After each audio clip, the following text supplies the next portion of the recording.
It's been a traumatic week for the people of Kaduna State. From the attack on a village that led to the death of more than 50 people, to that of the airport which left 2 persons dead, and then the attack on passengers traveling from the nation's capital, Abuja, to Kaduna by rail. This brings the Vice President to Kaduna State in company of the governor. They visit the 44 Army Reference Hospital. Thank you. Thank you very much.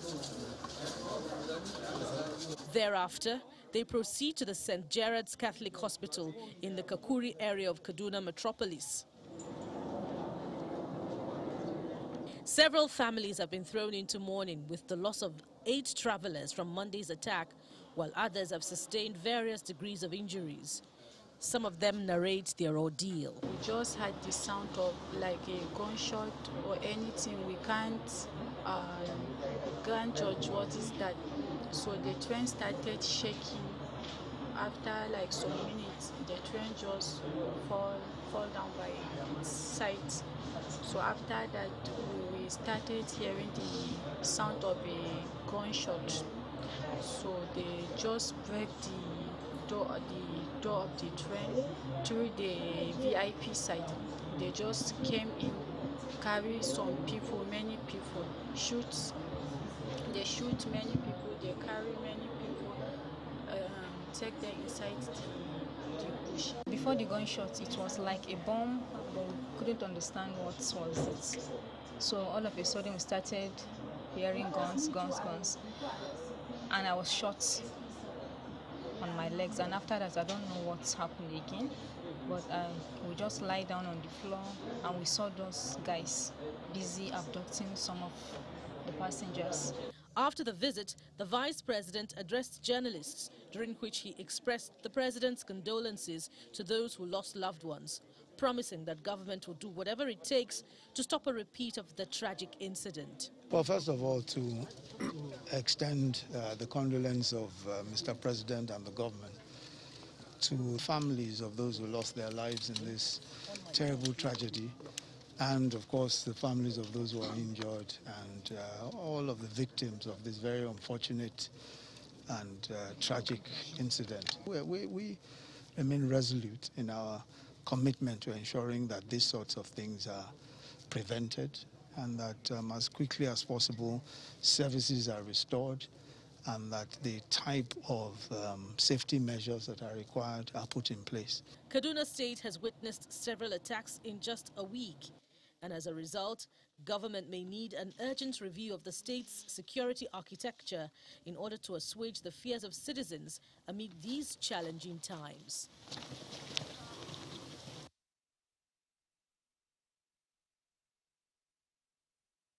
It's been a dreadful time for Nigeria's rail transportation sector. On Monday, the gang mined the rail track using IED explosives, forcing the train carrying some 970 passengers to derail and stop. Soon, they started shooting sporadically, even as they attacked the VIP cabin of the train. 24 hours later, another attack is reported at Gidan rail station on the same Abuja to Kaduna axis. The Minister of Transportation, who was among the early visitors to Dutse, where the first attack took place, posted on his Twitter page pictures of him being interviewed by journalists. He also sends pictures of the damaged cabin and attributing the attacks to the delay of funds to the Nigeria Railway Corporation. According to an update from the Kaduna State government, the Nigerian Railway Corporation Passengers Manifest shows that 398 passengers bought tickets for the trip, but 362 were validated as having boarded the train. However, the manifest does not include the NRC staff and security officials who were on board. One of the reasons why most travelers patronize the railway is because of the safety, which can no longer be guaranteed. Of course, the travelers will be looking forward to the authorities to provide security that will return safety to the rail line. Ayotunde Balogun, Channels Television News.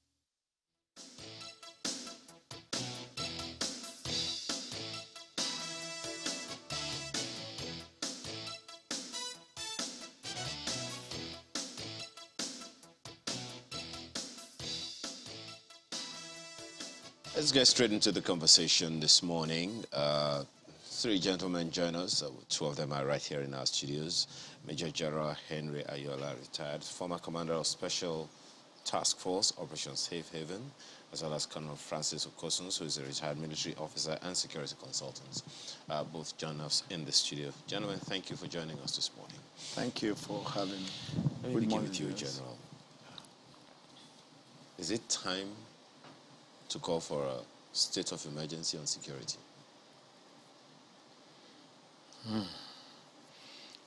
That's a beautiful question. In my mind, calling for state of emergency and all of that, they become more or less superficial things. Because, I mean, it's the same way we were pricing, labeling bandits, terrorists. And since we label them, what has changed? I mean, does it amount to an automatic solution? The actions that need to be taken, the steps that need to be taken, still need to be taken. Either you put up a state of emergency, or you brand, give a name to a group. If you still don't do what will solve the problem will not be solved. Well, what are those things that you would say we have missed doing? Because one of the questions that's come to my mind is, for God's sake, this happened within 24 hours. And that even happened maybe like 2 days before another similar incident happened, and the attack on the same Abuja, on the same Kaduna, state in the airport. So, I mean, if we've labeled them, all of these things have been said, what then needs to be done that hasn't been done? So many security meetings have been held, lives have been lost, property have been lost, and it would seem like the primary function or the primary responsibility, primary expectation of protection of lives and property is the very same thing that government is failing at.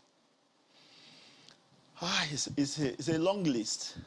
I mean, you know we've been on this several times, and I'm almost getting tired of having to repeat the same list of things again and again, and almost becoming a broken record, So let's start from the time that we are in.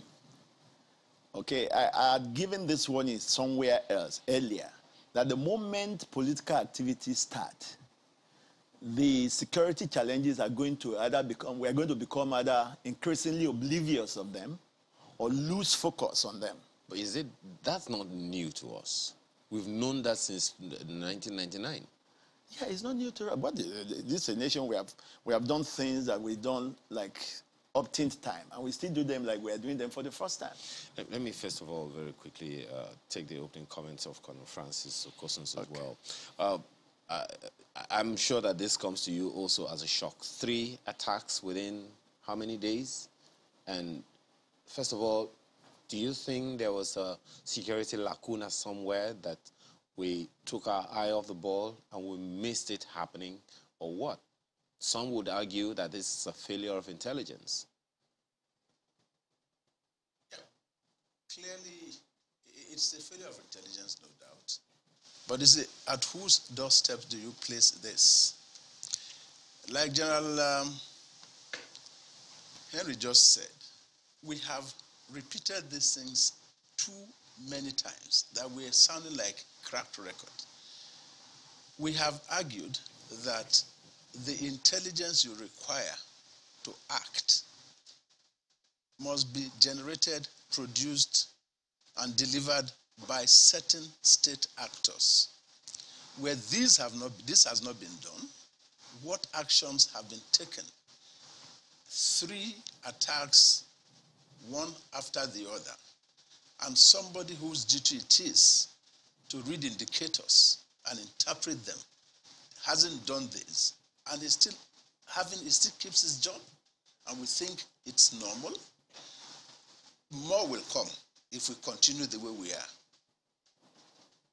Well, Colonel, I'll go back to pre-2015, and part of the promises of this administration, it was pretty simple: security, economy, fight corruption. And security really, hit home with a lot of people, because we've been dealing with Boko Haram terrorists. I recall the Chibok girls, the abduction. So it resonated with the people, and it was General Buhari, someone who you thought, he had being involved in all of that, all the wars and all that. So are we missing something as well? Because you have a commander-in-chief of the armed forces who's had experience, who you think he knows his things, I mean, like the back of his hands. And on the field, it seems that we're not seeing that translate. So is there perhaps something we're missing here? Maybe the orders are not trickling down enough, or there isn't enough, I don't want to say, is it resources, platforms and all of that to carry out the orders. What may we be missing? Because it doesn't quite add up, really. The commander-in-chief is not the one who is the field officer. The people who are on ground have tasks and assignments. If they are not able to carry out these tasks and assignments, what do? Deal with them. Reward excellence and punish misdeeds, punish inefficiency. We are not doing that. With you, a few months ago, we talked about the Department of State Services. These guys haven't done well, and the Director General is still there. Somebody is in charge of the Kaduna-Abuja rail line. This has happened on his watch, and he's still keeping his job. Until you punish those who have not done well and reward those who are doing well, we are going to have situations like this recurring. Okay, let me come to Major General Ayala. Perhaps to put this in context, the Minister of Transport visited that area yesterday, and I don't know if you caught what he said. He said he had requested for certain, security or surveillance setup for that whole stretch, set to cost, I think, 3 billion naira. And he had made requests for this, but nothing has been done regarding that. And he says, you know what, that's why we have what we're having. And the damage we have, I mean, the loss of lives is way more than 3 billion naira. So is that maybe a microcosm of what is bedeviling us on a larger scale? Because the orders are given, again, the president has given an order saying, do this, do that. But then when it comes to the ground, on the field, it would seem as though we don't have what we need to carry out those orders. So is that a microcosm, really, of what's bedeviling us as a whole? Yeah, for me, I like to look at things systemically. I always talk about system of systems. It starts from the top, from the grand strategic level. In the military, I mean, one of the dictums that we inherited from Sun Tzu is that if orders are not clear, it's the fault of the general. If orders are clear and yet the men disobey, then it's the fault of the officers. That's a basic thing that is settled with any military officer. Now, so what that means is that clarity of directives must start from the top, the highest level, the grand strategic level. Well, what I see in Nigeria is that most of the government agencies and services are in a kind of state of prostrate. It's like everybody needs to be pushed before he does what he should usually do statutorily and routinely. And something brought us to that stage. Yeah, I don't... I'm not casual about apportioning blame because I think systemic. I know. I mean, from within the system, there can be a disjoint or a missing link somewhere, and of course the whole system will fail, even when others are doing their very best. At other levels. Okay, so let's start from there. If the body language, the clarity of the highest directives are clear, then, of course, from the level of military strategic level, the service chiefs, at that level, they will be able to give their orders very clearly, with clear mind, with freedom of action. And it will dovetail that way down the line to the commander in the field, to the level of the subalterns and the soldiers on the field. Now, but where there is a fog, inherently war and military operations they are fraught with fog, vagaries and vicissitudes of non-clarity of issue because you don't have all the facts. It's natural, it's inherent. But then, where you now add to that fog, lack of clarity of purpose, of does Oga want us to do this thing or not? It creates additional problem. So you find that even when you have capacity to perform, because of that pensive stage, you're not too sure. If I do this, will they be happy with me? I'm still a little befuddled with that one. Because, I mean, Well, we'll come to that. Let me take it from the father. Look at for how long has Abuja Kaduna Road been abandoned? Have we ceded it to bandits?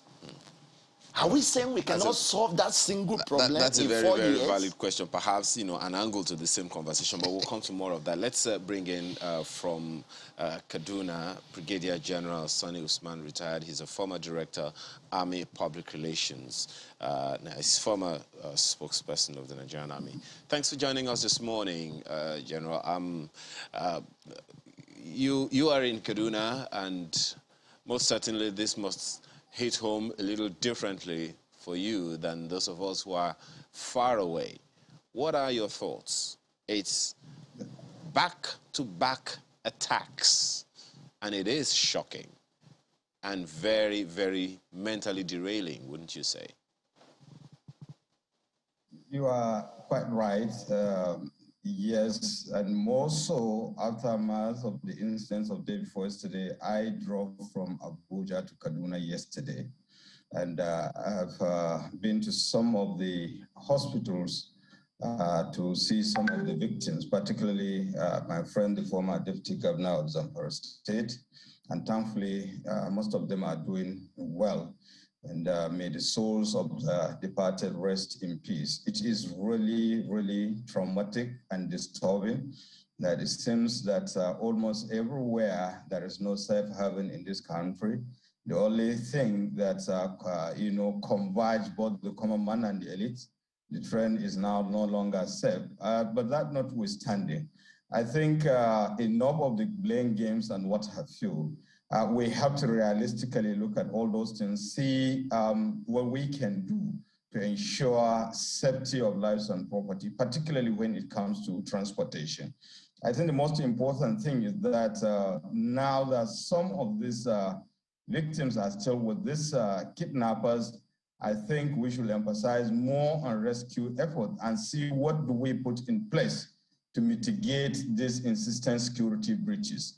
And part of the solutions actually is to look at the issue of, taking advisory notes very, very seriously, particularly when it comes to the from the security agencies. And you look at even the precarious security situation in Nigeria. Once a train service or even if a vehicle, breaks down, there are security concerns. Talk less of you have had instances, terrorists going to, bomb such a critical infrastructure. Then we just have to look at the fact that protection of railway lines, generally the world over, are done physically, by physical barriers. We have traveled to other countries, not just for human or criminal elements, but even animals, Then you think of sensors, monitoring, surveillance. But we should be realistic to understand that given the technological state of Nigerian society, we have to complement such efforts with humans. To what extent have we involved those contiguous communities along the railway lines so that they can be able to give information? Because these criminals are not coming from the moon. They are within the society. And what is the relationship between an average person and the government so that the person could be security conscious and will be able to report? Then beyond that, issue of sensitization comes into place. And again, what are those things that we have in the security architecture of this country? We have the Nigerian police, railway police, and what is the role of Nigerian security and civil defense in terms of, what do you call it, protection of the infrastructure?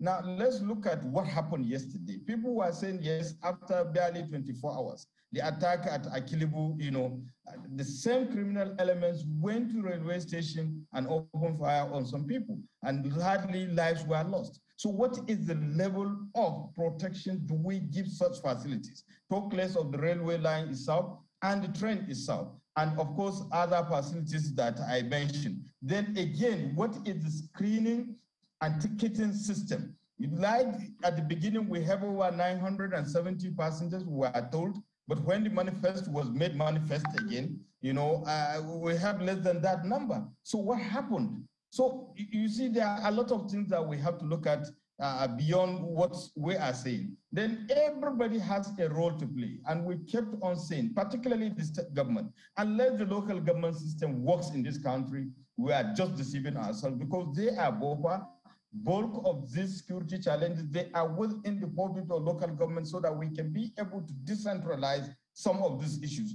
and many more. And most importantly, I have to state this: the level of impunity in this country is too much, because there should be deterrence. People should be held responsible where there are infractions, so that it will not, be repeated. Unless we do some of these things, definitely we are just talking every day.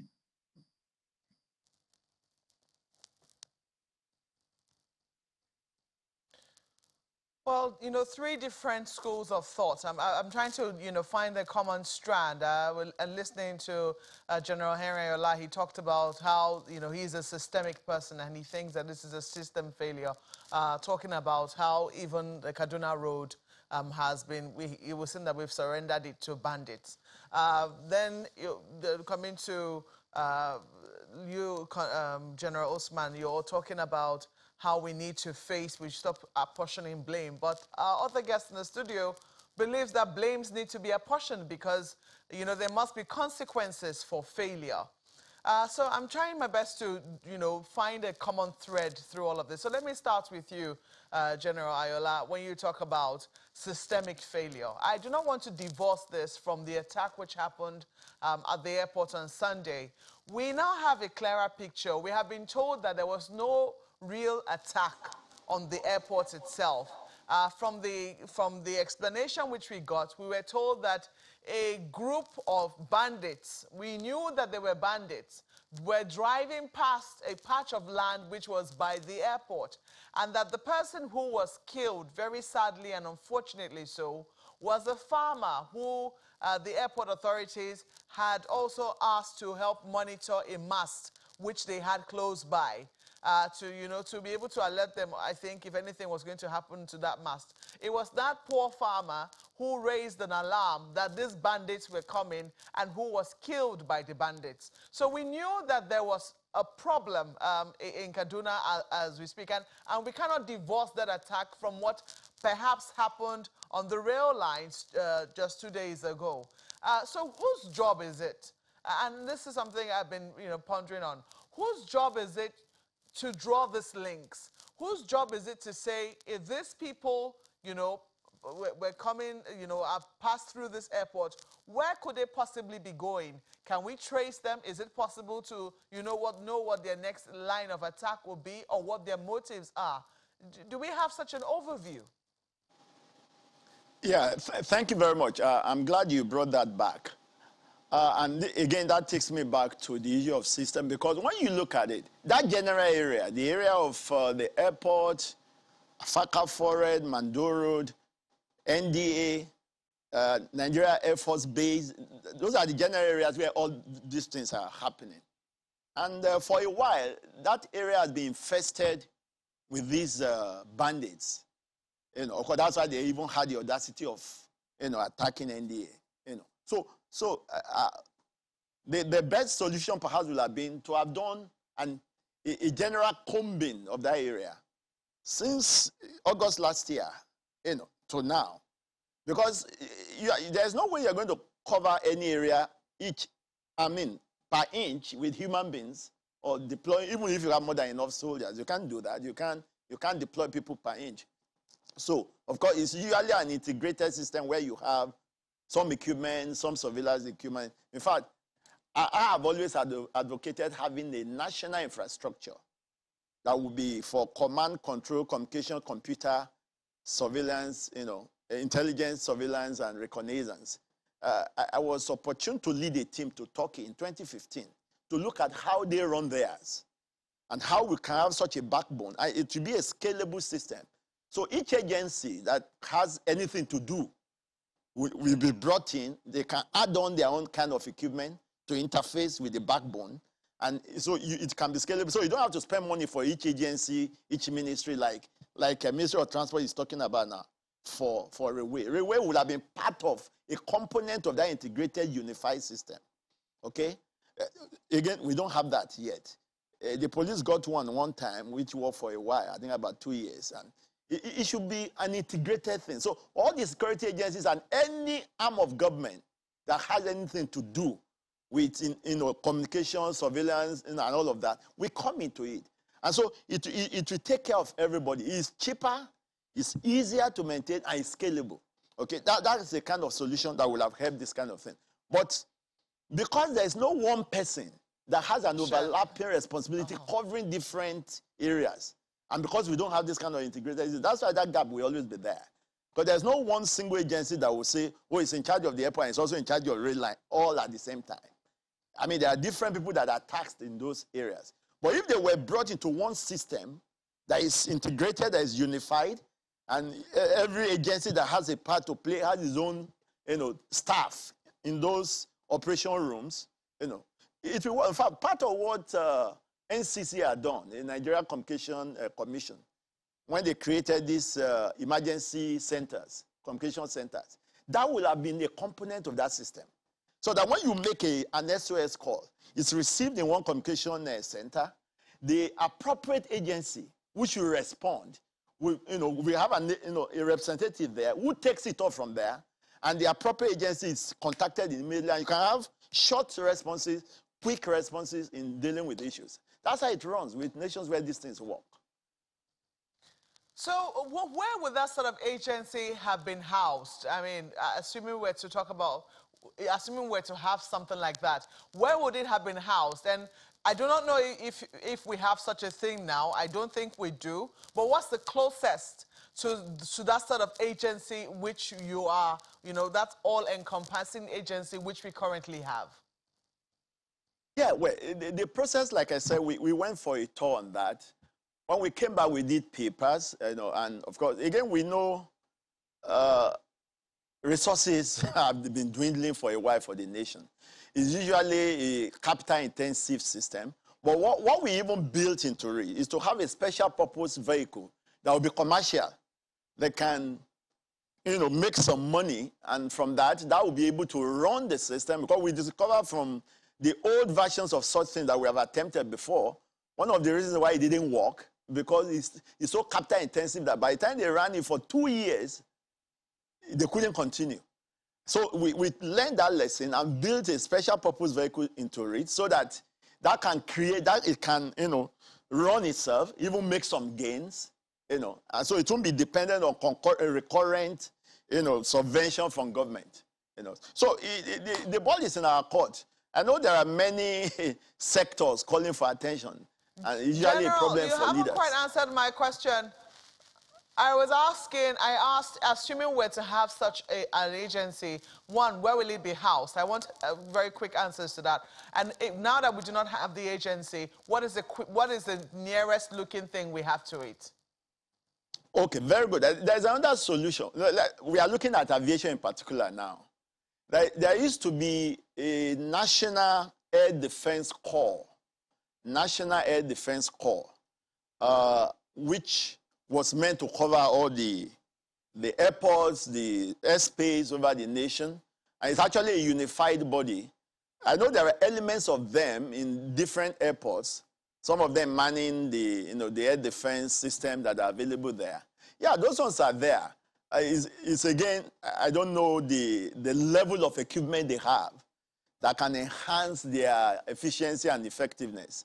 But that has been there. That also will eventually be a component of this which you proposed, integrated system. Where do you think it would have been housed? One of the things we noticed yesterday were the different, levels of people who had responsibility for the rail line visiting it. We saw the Chief of Defense Staff visiting, we saw the COAS visiting, we saw the Minister of Transport visiting, we saw, I don't know if the governor was also there, he went to the hospitals. He has had a totally different perspective, which I'm going to be putting to our other guests much later.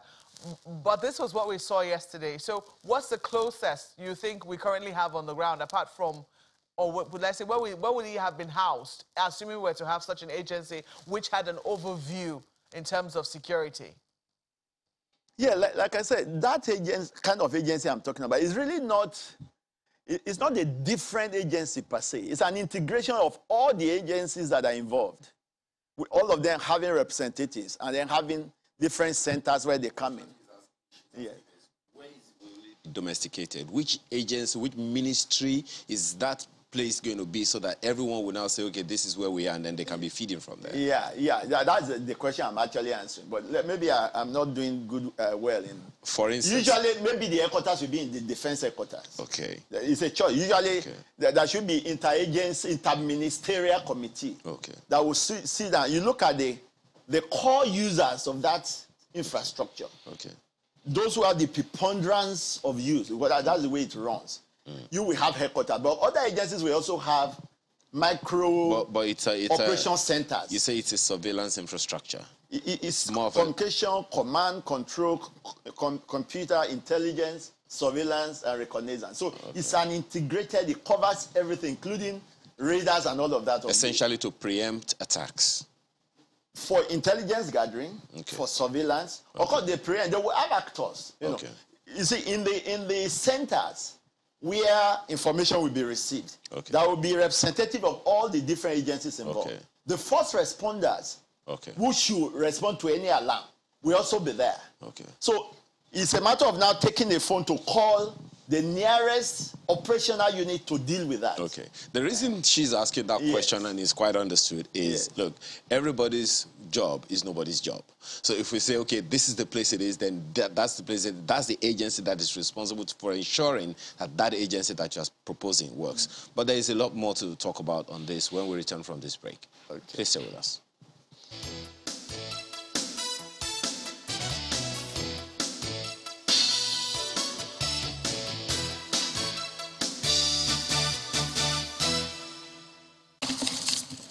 In the last 3 years, there's barely a week where federal legislators in the Senate and House of Representatives do not debate attacks on Nigerians in different parts of the country. Be it banditry, terrorism, communal clashes, armed robbery attacks, or even attacks from criminals in neighboring countries, lawmakers raise motions on the floor, bringing this happening to the attention of the House. Terrorists have in recent times stepped up attack. The trend continues during Tuesday's legislative proceedings when a senator representing Kaduna Central informs his colleagues of a string of distressing attacks on communities in his state, which climaxed in the attack of a Kaduna-bound train on Monday, 28th March. The train derailed after the first wave of attacks. Grenades and RPG were used. They rained bullets on all the coaches. Some passengers were killed, while many sustained bullet wounds. There are reports that some of the passengers were abducted. The attack on the Kaduna-Abuja train is extremely worrisome to some of these legislators and indeed many Nigerians who have resorted to traveling by rail and abandoning journeying by road for fear of being abducted by terrorists on the perilous Kaduna Expressway. While urging the Army and the Air Force to carry out sustained bombardment of terrorist enclaves to flush them out, some senators advocate for state police, which is rather curious, as state police was not included in the bills in the ongoing amendment of the 1999 Constitution. Mr. President, we cannot continue like this, and let us call a spade a spade. This is clear failure of leadership. There's no two ways about that. I think we need to look again more closely to the call for state police, because unless this is done, having a federal police policing our bushes and our roads is something that cannot stand. A motion of urgent national importance on the Kaduna Airport and Kaduna-Abuja train attack is also raised in the House of Representatives. Lawmakers want security agencies to be more proactive in their approach and declare total war on the terrorists. Mr. Speaker, Nigeria is hemorrhaging. We are under a serious peril. We seem to be involved with so much political activities as of present, but there are critical issues affecting the lives of Nigerians. It is a point for us to come, Mr. President, and call each and every one of us to drop our party divides and then seek for one thing, which is solution. The House of Representatives resolved to meet with the Ministers of Aviation and Transportation over the attack. The House requests that security agencies set up special tactical teams across the nation's airports and railway lines. Linda Akibe, Channels Television News.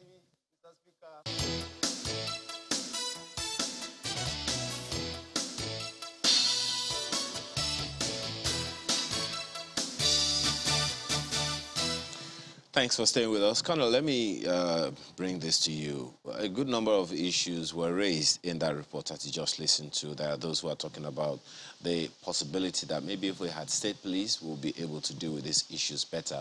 There are those who also believe that we need to have more integrated community engagement with the people so that when they notice something, they'll be able to readily advise people, the authorities about what needs to be done. And then there are those who are also asking questions around our response timing. And I know, naturally, whenever we have issues like this, we're looking for quick wins. So we need quick wins, and at the same time, we need something that is definite for us to deal with. But if you don't mind, Colonel, let me quickly take this to Brigadier General Sonny Usman. Those issues that you just heard me raise, we'll come back to the studio with Colonel Okosun in a while, in just a little bit. The issue of state police, to deal with this and ensure it doesn't happen, the issue of community engagement, and the issue of response, our emergency response system. If we are to take one now, what would be your first choice? I think I would rather take the community engagement, and I made reference to that. I look at the relationship between the Nigerian Railway Corporation and the various communities along the red line, and what is the relationship between the government and the people. To a large extent, this is of paramount importance because to a large extent, people don't seem to understand the implication or the security concern about the security of infrastructures within their community. And that is why the issue of corporate social responsibilities and what have you. And I made reference to the issue of the local government system not working. So unless we go back to all those things, these are just nomenclature, and we have so much in place. Do we actually, what is the level of investment in our security architecture in this country? I always made mention of it. Like, take for instance, the Nigerian police has railway police. To what extent is it functional? And what is the number of the policemen now? Look at what happened yesterday. What was the level of security arrangement at that train station? These are the issues that we have to look at. So really, community engagement is of utmost importance, but definitely you have to think of, equipping and the issue of response system. Take, for instance, again, what happened 2 days ago, the attack on the train service. Regina is just fairly 40 kilometers away from Kaduna.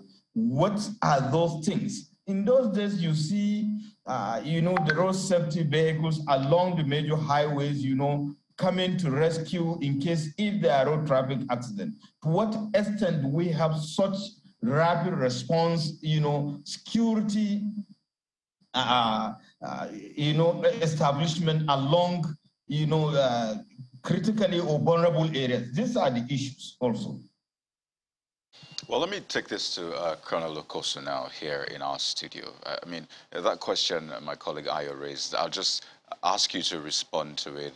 In addition to the point you made about ensuring that we take responsibility at whatever level. I know you started off with that point, but also you can add it to it. And moving forward now, who should be taking responsibility? What are the responsibilities that should be taken?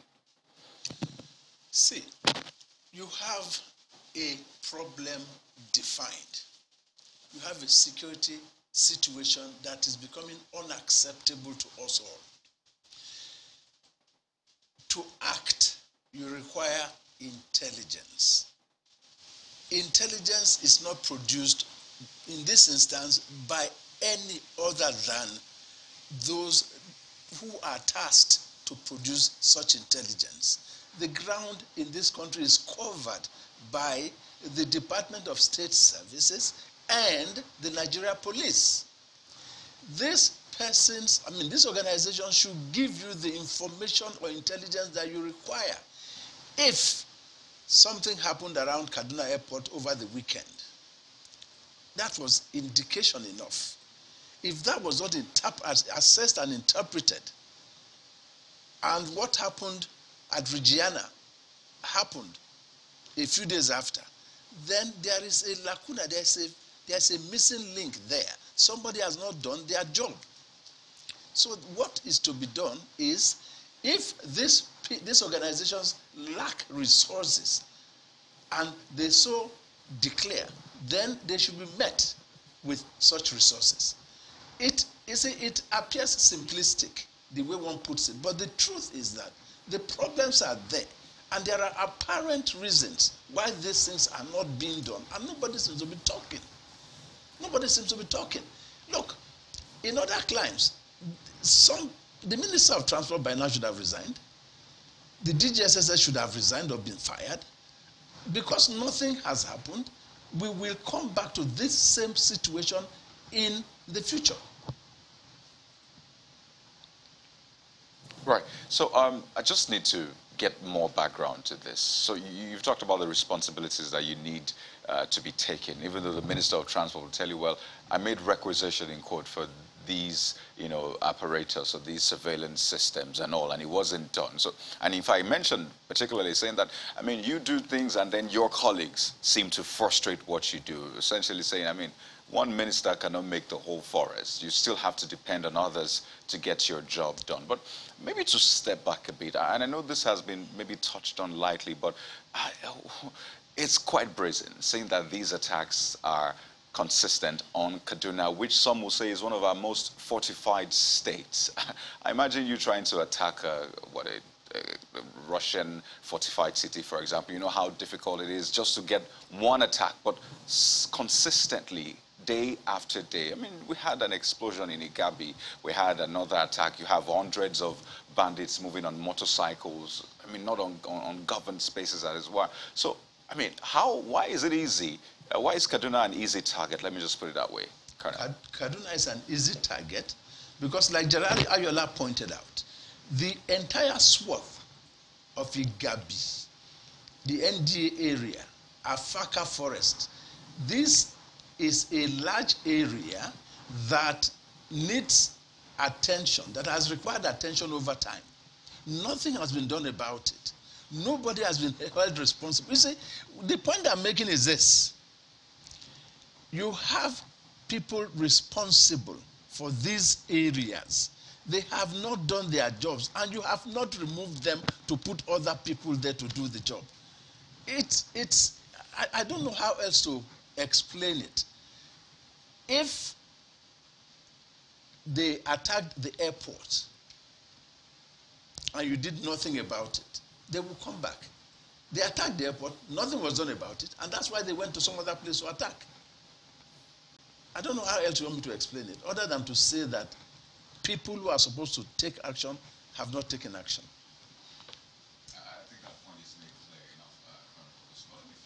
Well, you're certainly saying it how you feel it this morning in terms of how people need to take responsibility.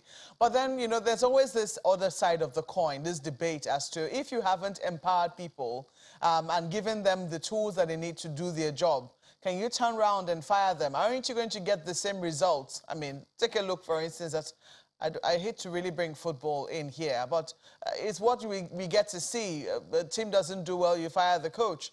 And over again, we see that consistent firing. But the issues don't go away. I mean, the coaches are not paid as and when due. There's very little motivation, etc., etc. So if that is what we're currently seeing in our security apparatus or security get-up, would we really get any results by firing people?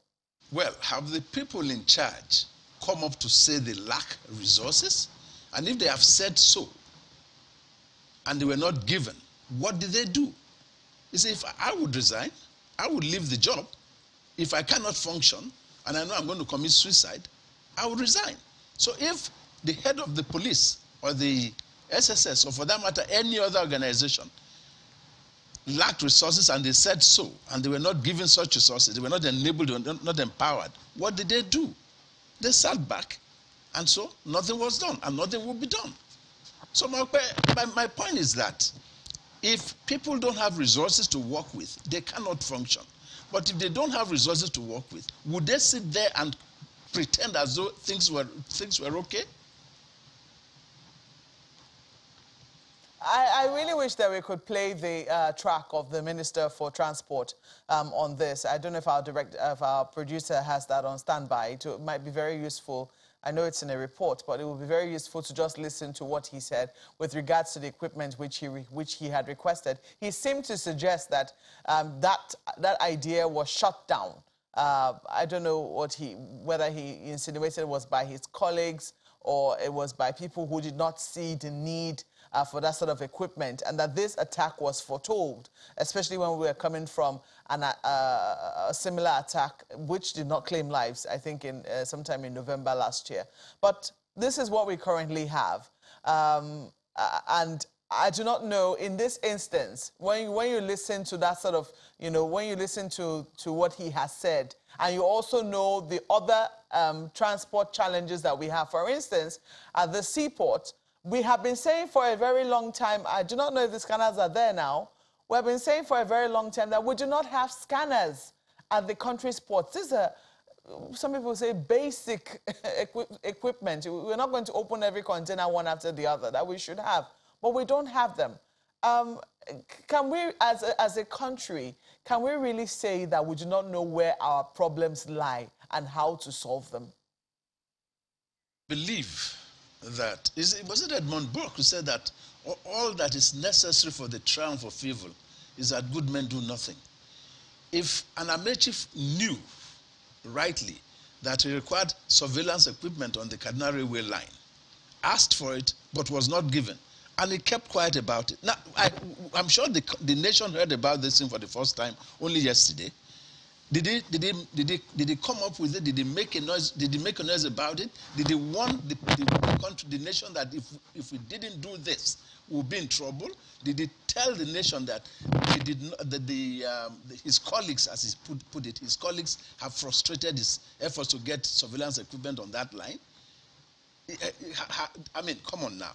We have the Lagos-Ibadan own. The other day it was a shame of the locomotive ran out of diesel. Who knows what's going to happen there on that line next time? Do we have surveillance on that route? You see, you are responsible for something. Take responsibility. Well, let me come to General Osman. I just want to ask you, General, you have said we should pursue those who have kidnapped people, and rightly so too. I mean, someone will. But we're questioning our capacity to do so this morning. We have a lot of people who have been abducted. We've seen abductions take place in a place like Niger State for the way with primary school children, some of them even in nursery school, for many weeks. So there'll be questions as to how quickly, first, what is our capacity to be able to go after these terrorists and apprehend them for the heinous crime which they have committed? And how quickly do you think that we can do so? Yeah, first and foremost, I think we have the capacity. I think it's issue of sincerity of purpose, and it can be done. How? Like I made mention of the fact that we need to have a holistic approach. It is not just the issue of security forces or the military. We need to have a timely and accurate intelligence. Although some people will say they have been passing it, but what extent? Because I am so sure that the security forces, particularly the Air Force, are now more empowered than before. And you have seen how they have been doing a marvelous job, both in the Northwest and, of course, in the Northeast, particularly in addition to the military generally. Because if you look at what is happening in the Northeast now, areas that were hitherto uninhibited, they were not able to go. Now they are going, and of course, the terrorists are, surrendering in droves. But one important thing, people hardly understand, whenever you have such issues, it has a kind of corresponding reaction. What is happening in the Northwest, particularly, the states of Kaduna, Niger, Zamfara, Katsina, and all the rest of them, should not be taken in isolation to what is also happening in the Northeast. And of course, the level to which we harmonized, the both and the components of Nigerian society in the fight or in the counter-insurgency and counter-terrorism, campaign. It's a collective approach. The fact that you are doing very well in the Northeast does not mean that you be oblivious of other parts. And, there are reports of, and given the modus operandi of what happened 2 days ago, you cannot add one or two things to see that there is a hallmark of some of these terrorist groups in the activities or what transpired. Therefore, what are you supposed to do? Now, you continue with the onslaught. At the same time, again, emphasizing on human intelligence, because these guys are not spirit. I was made to understand they came on motorcycle, they came with a bus. The bus must have been road bound and all the rest. To what extent? And also, if you have been commuting, I told you I drove from Abuja to Kaduna yesterday. And, before I went to the hospital facilities, there is ongoing road reconstruction. What is the relationship between the government and the security agencies and those people that are even reconstructing the road, vis-a-vis all the people along the roads? So these are the issues that we are talking about. And if you harmonize all this, give a timely and accurate information to the security forces, definitely they will deal with it decisively. But at the same time, I know that we lack numbers and they take advantage of this. Now, look at even what... Oh dear, I'm pretty sure we're going to have him back. But General, how crucial in all of this is funding? When Brigadier General Sonny Usman was speaking the other time, he talked about railway police. Of course, you knew, that we had that at some point. And just this morning on the front pages of the papers in the news, it's reps summon AGF, Finance Minister, others over non-implementation of new salary for the police. And we expect these policemen, servicemen, security operatives to perform miracles. So how crucial, in your opinion, is the issue of funding in all of these? Thank you, Ayo. You've underscored it yourself, even by the question. Without money, you can do very little, because all of the talking about equipment, talking about training, talking about deploying even men to, vital infrastructure, and all of that, it's all about money. Like I said, there's hardly any of these things that we have not had one solution or the other preferred before, but maybe lying there on the shelves because there's no money to implement. That was also factored into the system I talked about, because we knew the nation may not be able to fund it. So we actually got an organization in Turkey who was going to actually fund it, and that was why the special purpose vehicle was meant to help them to recoup their investment. That would be a commercialized aspect of that whole network, so that the network can be self-amortizing and, and running it, and then be able to, recoup their own investment. We have a lot of, that's why in the last few years since we resumed democracy, there have been all kinds of joint ventures, PPPs, build, operate, and transfer, private-public partnership. All of those things are there, that can help to cater for paucity of funds. The issue of paucity of funds affects everything from all sectors. And of course, because all of the sectors are jostling for the same limited fund. But then security is so important, because without security you can't do anything else. You can't talk of economic development or activities if there's no security. Even though there will be those who ask you, my apologies, General, even though there will be those who argue that, look, security is perhaps one of the most funded, if not the most funded from our budget over the years. But let's begin to take our final words now. Colonel, you've talked about some of the things that we need to do very, very urgently. As far as General Usman is concerned, we need to foster community engagement and all of that. For you, what would be the most immediate step we need to take now to ensure that this series of attacks stops today? Intelligence. If you have intelligence, you can be proactive. If you have intelligence, you'll avert ugly situations. We need intelligence. You must provide intelligence. You must fund the agency that provides intelligence, and you must hold people accountable. That is what you require. Because if you had intelligence, those guys would not have. It was an ambush, classic case of ambush. You see the ground they chose, where they planted the IEDs, an embankment. Nobody saw them, no intelligence, and that's a piece of ground that is under the watch of some police or DSS official. That's my point. If this is done, we will not have these problems recall. Okay. Well, speaking of immediate steps, Brigadier General Usman, Colonel Okosun thinks accountability, intelligence should be the way forward. For you, what will be the most immediate steps we need to take as we wind down? Well, as I said, given what happened 2 days ago, I think our priority is to rescue those people that have been abducted. That is priority number one. Then, of course, we must put things in place to ensure that it has not repeated itself. And that means we have to have community engagement. Well, General, you already said multi-purpose vehicle is what special purpose vehicle is. Is this something similar to what Homeland Security has, that Transport Security Administration or something like that? No, the special purpose vehicle is a component of that integrated system. An aspect of it that to be commercialized so that it can generate funds to run the entire system. Okay. You know. But beyond that, let me just say one last thing. There is also the need to address the issue from the roots. We've said so much, but these bandits, who are they? Where are they from? How did they get here? How did we come to this point? Because if you take away the bandits, I mean, this is an unusual situation. I remember once we went to Japan, and someone was complaining about cutting cable. They were surprised because they don't have such things. They've never had a history of people cutting a cable that is serving the whole public. So when you have an unusual situation, you solve it from the root. If the bandits are not there, then this whole thing won't happen at all. What's the root? Then you won't be spending money. What's the root? To have to align the whole rail line. Nobody does that. A quick one. What is the root? It's to deal with the bandits. But degrade,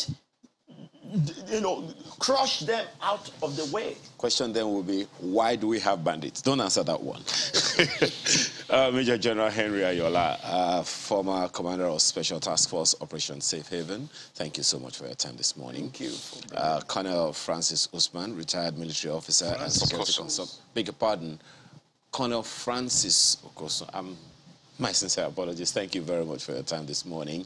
As well as Brigadier General Sani Usman, former Director, Army Public Relations, former spokesman, Nigerian Army, and Consultant Director, Corporate Affairs and Information, Nigerian Army Resource Center, Abuja.